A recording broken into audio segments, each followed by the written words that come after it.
성가대 찬양 참 아름답죠. 오늘은 좀 픽사리가 나게 되지만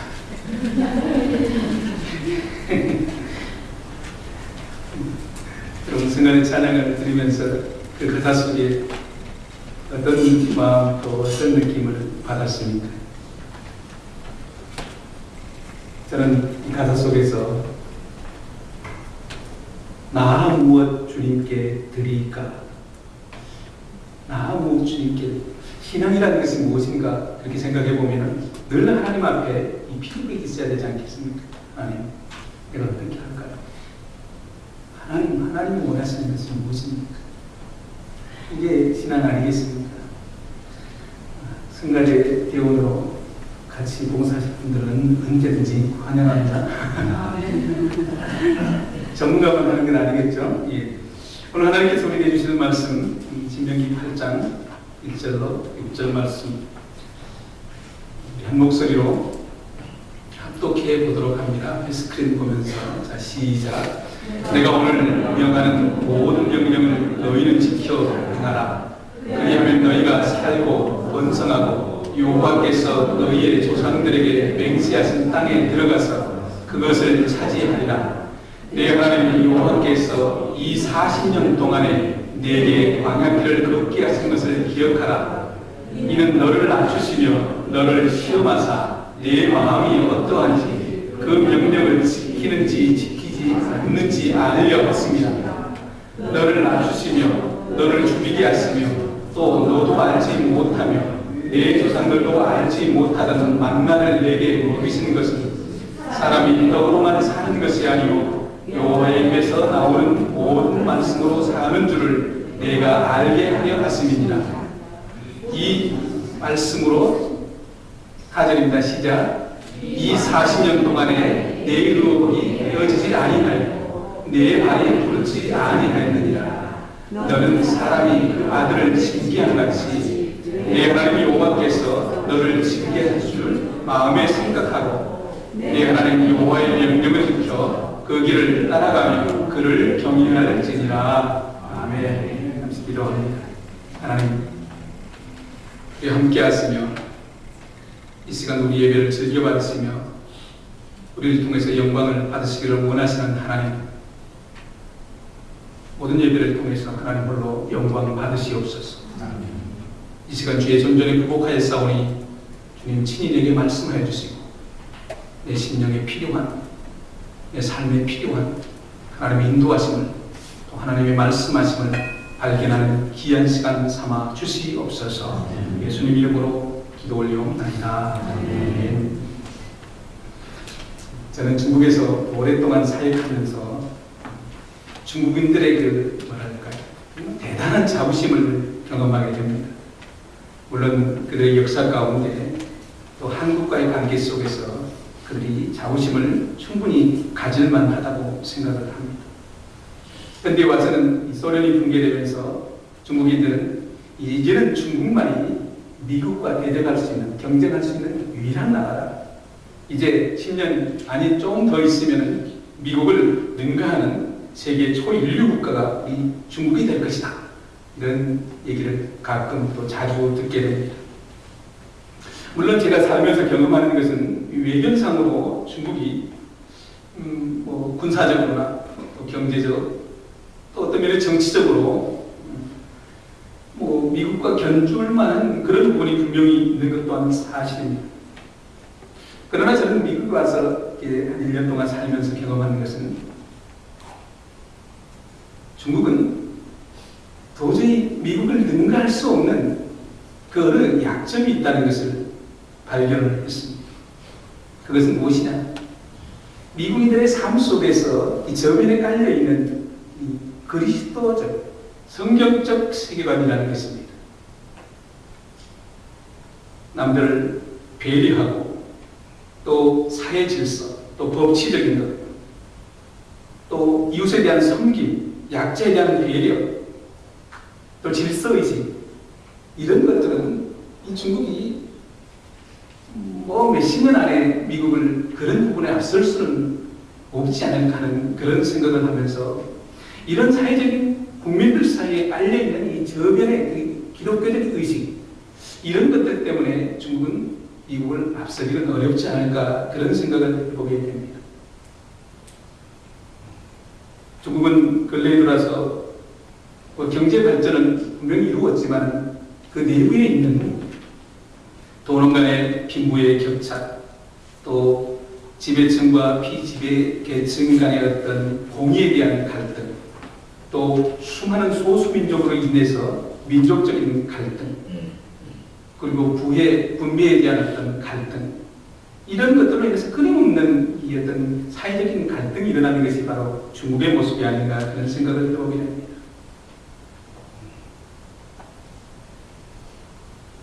중국인들 사이에서는 이 경제 성장을 통해서 잘 살던 같은데, 제가 볼 때는 중국인들이 어떤 잘 살고 돈을 잘 닦고 집을 짓고 건물을 멋있게 하고 어떤 부를 누리는 것 같지만, 사실 그 내면에 있는 이 인민들의, 국민들의 이 의식은 많이 뒤처진다는 것입니다. 쉽게 말씀드리면 이 하드웨어적인 것은 잘 갖춰져 있습니다. 그러나 내면에 그 하드웨어를 풀릴 수 있는 소프트웨어적인 것은 중국은 참 미비하다는 것을 생각을 합니다. 이런 의미 때문에 중국인들이 세계를 선도하는 인류국가가 되는 것은 이 부분이 고쳐져야 되지 않을까, 그런 생각을 합니다. 중국 얘기를 좀 더 하게 되면, 우리 중국과 더불어서 옆에 있는 우리나라는 예로부터 이 동방예의지국이라고 불리지 않았습니까? 그런데 이런 것들이 대부분이 이 중국으로 본 문화라는 거죠. 우리 한국이 가지고 있는 거의 대부분의 문화는 중국으로부터 왔습니다. 동방예의지국이라는 그 예에 대해서. 그런데 지금 이 예에 대한 또 뭐 도교나 또 뭡니까 유교나 이런 부분은 대부분이 중국에서 어떤 사회, 인민들의 그런 삶의 도덕성을 높여주기 위한 종교라기보다도 어떤 사회 의식, 그런 운동인데, 지금 중국에서는 그런 것들을 찾아보기가 쉽지가 않습니다. 왜 그럴까요?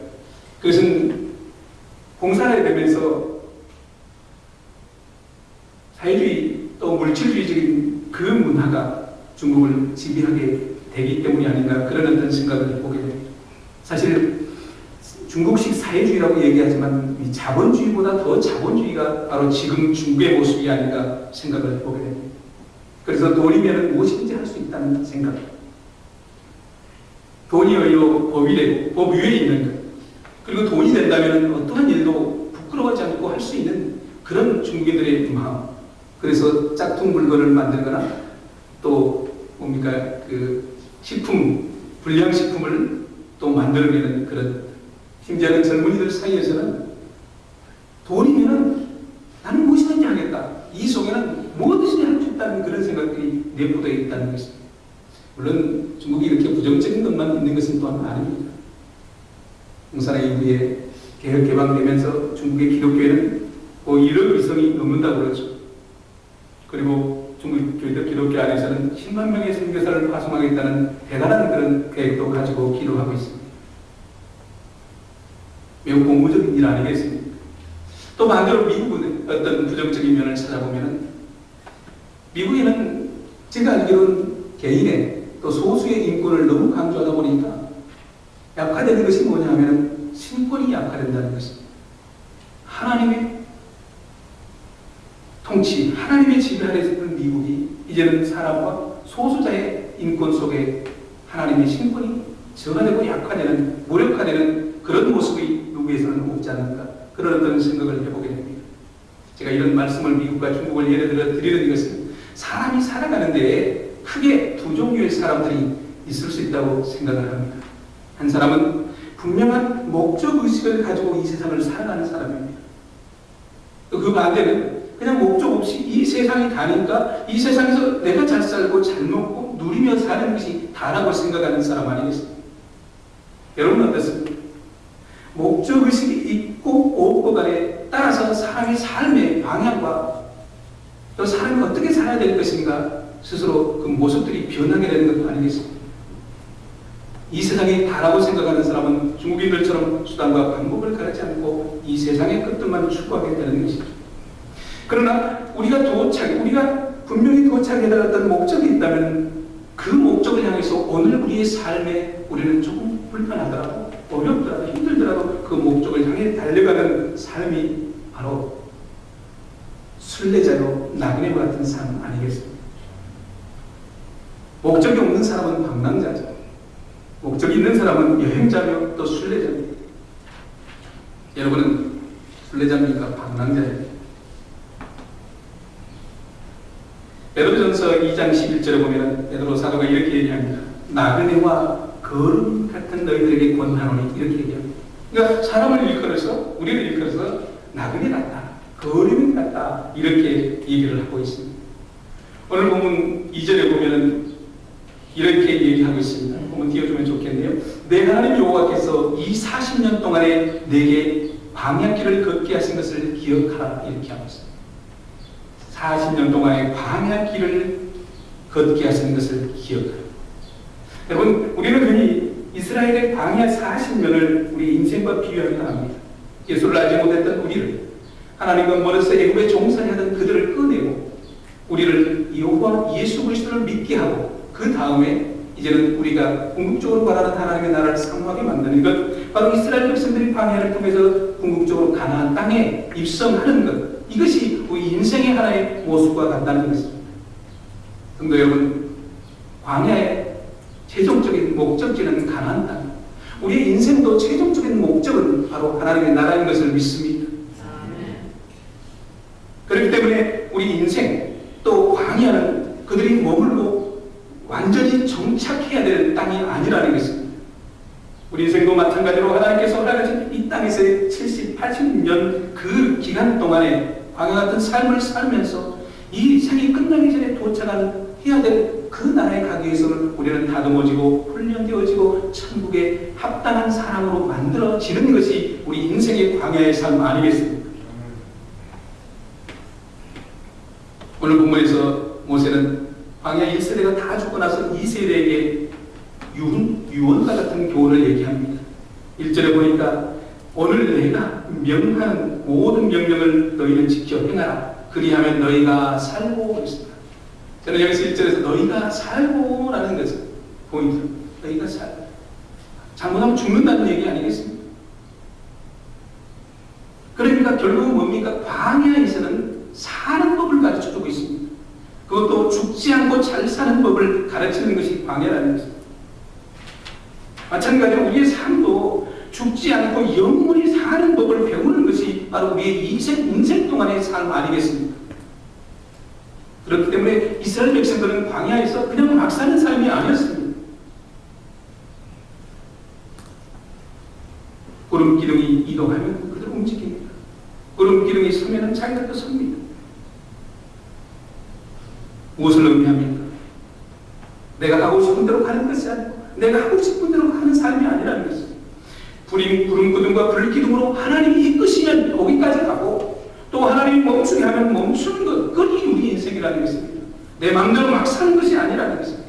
이렇게 살면 그렇게 살면 훈련되지 않아요. 하나님 나라에 가도 불편합니다. 훈련을 받지 못하고 천국 가면 불편해서 어떻게 살아요? 이 세상의 것을 다 가지고 가면은 여러분 광야에서는 먹고 싶다고 마음대로 먹을 수가 없습니다. 하나님은 허락하시는 만큼 욕심 난다고 쌓아놓고 살 수도 없습니다. 쌓아놓으면 그 다음날 썩어버립니다. 만나가 그러지 않았습니다. 결국 광야라는 것은 하나님이 공급해 주시는 것만 사는 것, 하나님이 이끄시는 대로만 가는 것이 바로 광야의 삶 아니겠습니까? 이제서 그렇게 말씀하지 않았습니까? 왜 너희로 하여금 광야 40년을 걷게 했는지 너희를 기억하라. 기억하라는, 생각하라는 것입니다. 왜 우리로 이 땅에 7, 80년을 허락했는지 생각하라는 것입니다. 생각하지 않고 사는 사람들은 막 살게 돼요. 고민하지 않게 됩니다. 이 땅에서 우리를 살게 하는 것은 너를 낳기 위해서다. 내 마음이 어떤지 알고 싶지만 내 명령을 지키는지 안 지키는지 내가 보고 싶다는 것이 이전의 말씀 아니겠습니까? 오늘 하나님께서 이 땅에 우리의 삶을 허락해놓고 너희가 지금 어떻게 사는지 하나님 보고 싶다는 것입니다. 막 사는지 내 말씀, 내 명령대로 사는지 하나님은 그것을. 그래서 오늘 저는 설교 제목을 시험 중 테스트 중에 하나님이 보시면서 그래 잘 통과하고 있구나. 그래 천국에 가 합당하다. 너는 아직 모르는 하나님께 시험 치르고 있습니다. 시험을 치르고 있습니다. 마치 이스라엘 백성들을 광야를 허락하시는 것은 하나님이 그들이 잘 지켜 행하는가 알고자 시험한다는 것입니다. 학생들은 시험이 여러 번 치러지는 건 아니에요. 기말고사도 있고 중간고사도 있고. 그러나 우리 인생에게는 딱 한 번뿐인 기회가 없다는 것입니다. 이 한 번뿐이 없는 시험을 잘 통과하기 위해서는 여러분 학생들이 시험 보려면 얼마나 준비합니까? 여행자들이 여행을 가기 위해서 요새 젊은이들은 얼마나 그 여행지에 대한 정보를 인터넷을 통해서 알고 갑니까? 그렇지 않으면 실수하게 되잖아요. 헤매게 되잖아요. 마찬가지로 우리가 이 광야 같은 인생을 잘 살기 위해서는 이 광야가 어떤 것인가를 잘 알아야 해요.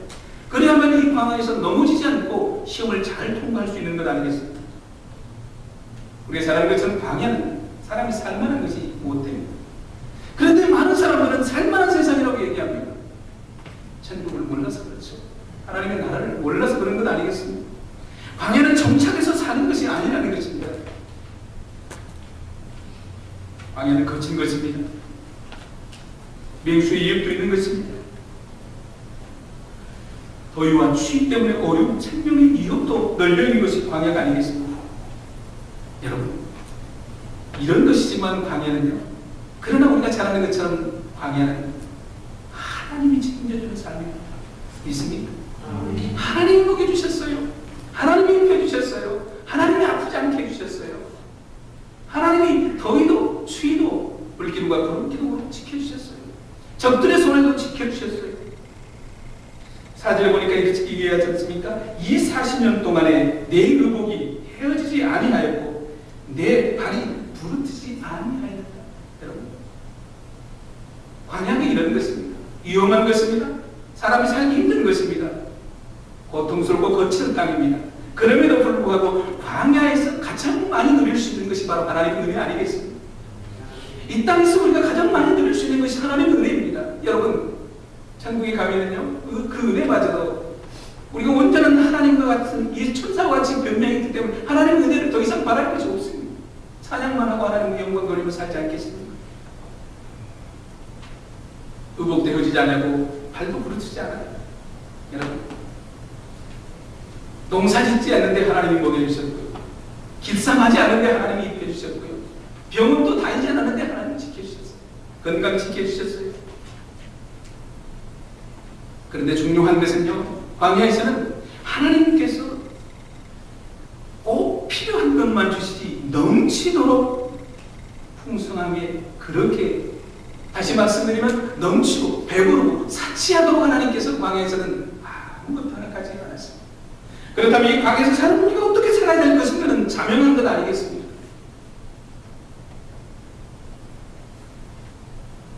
고급 저택도 주시지 않았습니다. 여보로도 주시지 않았습니다. 명품으로 채워주지도 않았습니다. 성도 여러분, 우리 한번 깊이 생각해 보십시오. 이 광야 같은 삶 속에서 우리가 어떻게 살아야 하나님이 기뻐하실 것인가? 광야의 삶은 매우 단순한 삶이었습니다. 단촐한 삶이었습니다. 왜 그랬을까요? 왜 그랬을까요? 광야는 여행자입니다. 여러분, 여행하는 사람이 짐을 몇 트럭 가지고 다니면 여행이 쉽겠습니까? 오히려 광야에서 넘치면 불편합니다. 많으면 불편합니다. 좋은 것 가지고 오히려 불안합니다. 사람은 많으면 넘치면 안주하려는 생각이 있습니다. 여러분,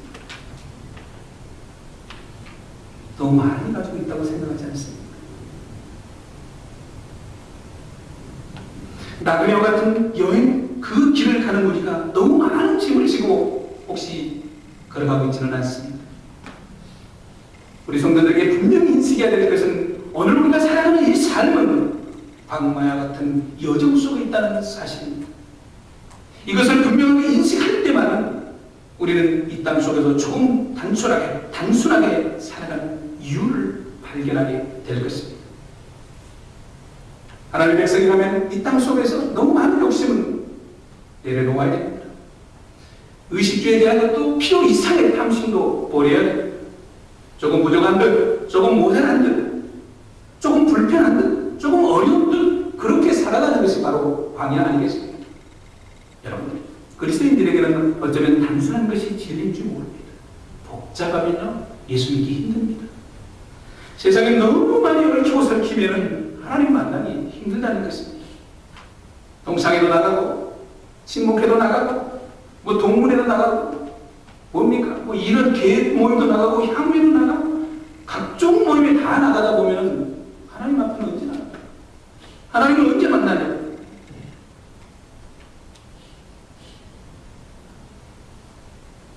오절에 보면은 이렇게 얘기합니다.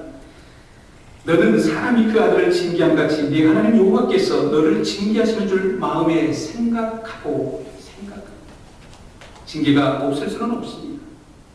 그러나 하나님의 징계는 우리를 아예 그냥 죽이려는 그런 하나님의 징계는 아니죠.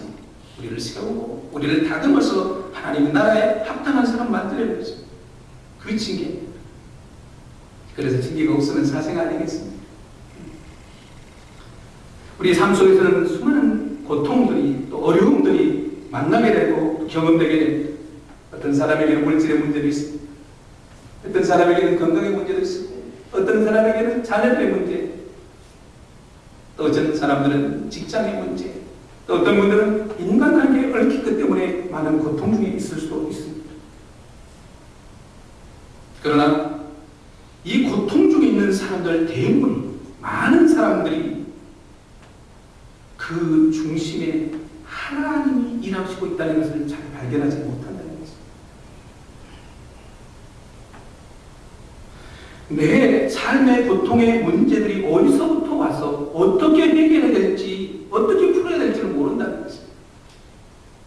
이러면 고통이 가중되는 건 아니겠습니까? 여러분, 저는 중국에서 오래 살면서 참 많은 어려움도 경험했습니다. 특별히 늘 잊혀지지 않는 그 아픔, 고통, 또 부끄러움, 그것은 제가 중국에서 목회하면서 또 목사가 되어서 목회하면서 내 삶에 일어나는 고통의 문제, 인간관계 속에서 얽히는 문제, 또 교회가 어려워지는 문제, 이 문제들이 어디서 오는지 잘 몰랐습니다. 다시 말씀드리면 하나님이 나를 시험하고 나를 세우려는 하나님의 계획, 하나님의 손을 못 봤다는 것입니다. 여러분, 우리가 살면서 하나님이 일하시는 것, 하나님이 일하시는 손을 보지 못하게 되면 어떻게 됩니까? 사람을 보게 되죠. 하나님을 못 보면 사람을 봅니다. 사람을 향해서 원망합니다. 환경을 향해서 불평합니다. 그러나 그 속에서 일하시는 하나님을 보게 되면 하나님 어떻게 할까요? 하나님 제가 어떤 부분에 잘못했습니까? 늘 하나님과 관계 속에서 그 고통의 문제를 풀어나가려고 애쓰는 것이 바로 그리스도인 아니겠습니까? 그런데 오늘 내 삶 속에서 일어나는 고통과 아픔의 문제들을 하나님이 주시고 하나님이 나를 시험하고 테스트하는 것을 알지 못한다면 사람을 보게 되면 그 문제는 더 복잡하게 됩니다. 그렇게 되면 어떻게 될까요? 어려움은 어려움대로 가중됩니다. 관계는 더 얽혀갑니다. 특별히 리더들에게 있어서는 부끄러움이 더 많아지게 됩니다.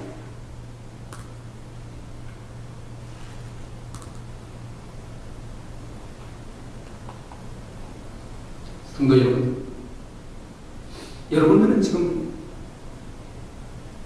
여러분의 삶 속에서 일하시는 하나님을 보시면서 느끼면서 살아가고 있는지,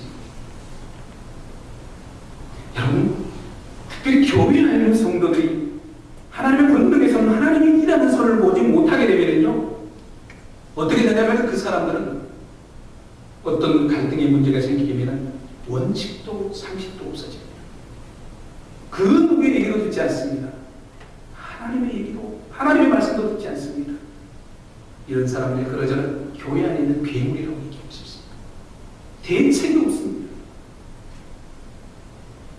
누구도 어찌할 수 없다는 것입니다.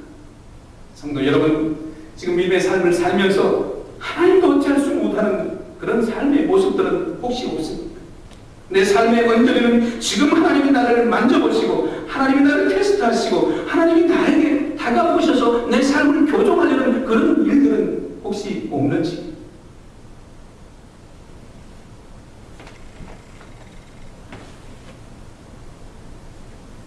저는 기대합니다.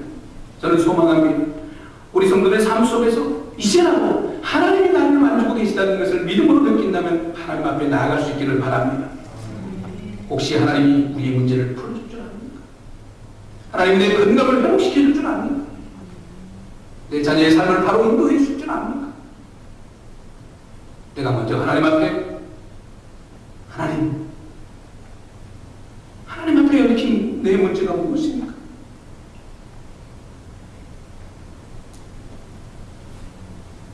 전능하시다고들 고백하면서 왜 내 문제는 하나님이 해결해 주신다는 믿음이 없습니까? 5장 6부를 만드신 하나님께서 왜 내 건강을 회복시켜 줄 것을 기대하지 않습니까? 하나님은 얼마나 섭섭하겠습니까? 왜 너는 나를 그렇게 모르느냐? 왜 너는 나에게 그렇게 풀리지 않느냐? 내가 미워서 너를 그렇게 하겠느냐? 내가 너를 사랑하려고, 내가 너를 사랑하니까 그러는데 너는 왜 자꾸 나 없이 살려 하느냐? 그런 하나님의 탄식하는 안타까움을 여러분은 듣지 못하고 있습니까? 왜 꼭 징계를 받고야 돌아서려고 하는지 이 어리석은 인생에 저 같은 사람 아니겠습니까? 여러분, 소망합니다. 여러분의 고통의 문제들을 하나님께서 실현해 주실 주의 이름으로 축원을 드립니다. 도저히 풀리지 않을 것 같은 문제도 하나님이 만지시면, 하나님이 개입하시면 썩은 줄 같이 해결될 줄 믿습니다. 건강의 문제도, 직장의 문제도, 사람의 문제도, 상대의 문제도, 더 나아가서 생명의 문제도, 죽음의 문제도 하나님께서 여러분을 풀어주시고 평안을 주실 줄 믿습니다. 인생은 하나님의 테스트입니다. 어쩌면 나와 하나님만이 알고 있는 그 죄악의 문제까지라도, 공개되지 않는 그 문제까지라도 하나님 앞에 나오기만 하면 하나님이 해결해 주실 줄 믿습니다. 오늘 본문에서 3절에서 사람이 떡으로만 사는 것이 아니라, 여러분, 이 말씀이 아무런 의미 없이 들립니까? 왜 하나님의 말씀에 떡으로 살려고 하지 않고 세상 것으로 살려고 하는지. 사람이 너는 떡으로만 살아서는 안 된다, 떡으로만 살라는 것이 아니라, 이 하나님의 음성이 내 심령 속에 번개처럼 천둥처럼 다가올 때 우리의 삶 속에서 거룩한 변화가 일어날 줄로 믿습니다. 이 40년 동안 네 의복이 헤어지지 아니하고 내 발이 부르지지 아니하는 것, 왜 이것은 기적이라고 생각하지 않느냐? 지금까지 배고프지 아니하고 건강하게 살아온 것이 어찌 내 힘으로 살았다고 얘기하느냐?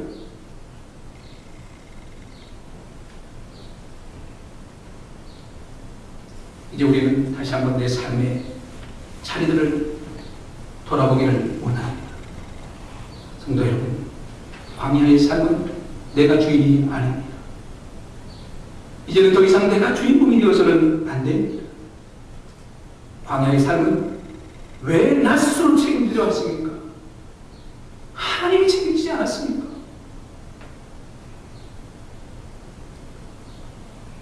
하나님께서 입히시고 먹이시고 책임지시고 다 맡기기만 하면, 다 내려놓기만 하면, 하나님을 의지하면 우리 인생이 평안해지는 것입니다. 장래일이 두렵습니까?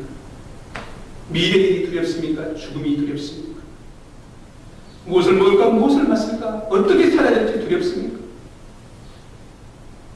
그것마저 하나님 무엇이겠습니까? 왜 하나님 앞에 도움을 청하지 않습니까?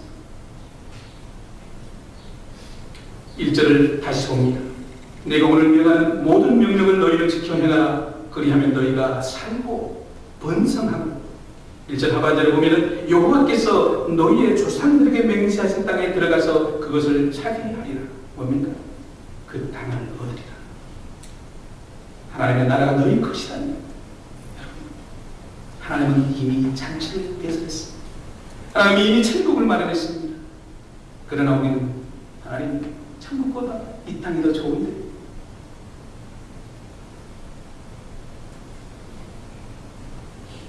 여러분, 하나님이 준비해놓은 그곳에는 집도 지을 필요가 없습니다. 밭을 변화할 필요도 없습니다. 보험을 영위할 필요도 없습니다. 죽을까 두려워할 것도 없습니다. 그 나라를 위해서는 오늘 우리가 정말 냉정하게 하나님이 내 삶 속에서 시험하는 그 문제들을 잘 풀어나갈 수 있기를 바랍니다. 다시 한번 결론으로 말씀드립니다. 여러분, 여행자 나그네의 삶은 어느 정도 불편함을 감수해야 됩니다. 조금 부족하게 살아도 잠시뿐입니다. 우리가 분명한 여행자 나그네의 삶이라는 것을 인식한다면 이 땅 속에서 조금은 단순하게 단촐하게 사는 훈련이 필요합니다.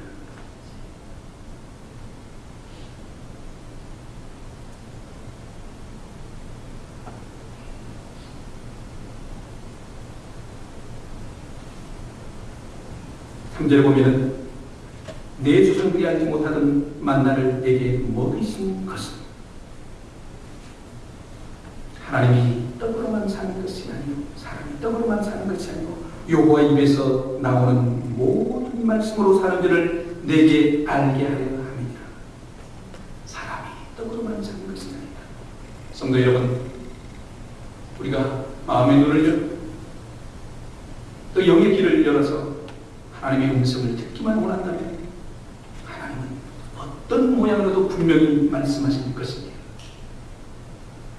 여러분의 심정으로 하나님 나를 만져주세요 하는 그 사모함만 있다면 하나님은 여러분의 문제를 분명히 만져주실 것입니다. 그 하나님의 전능하심을 믿고 의리하고 하나님 앞에 내 문제의 짐을, 내 고통의 문제들을 내려놓지 않겠습니까? 하나님의 음성을 듣고 하나님을 만날 수 있는 그런 믿음의 사람들이 여러분 모두가 되기를 주의 이름으로 축원을 드립니다. 우리 잠시 눈을 감고 기도합니다. 기도할 때 하나님 내 마음을 열어주시고 내 길을 열어주시고 하나님 내 영의 눈을 뜨게 해주십시오. 하나님 음성 듣기 원하며 하나님 만나기를 원합니다. 이런 사모함을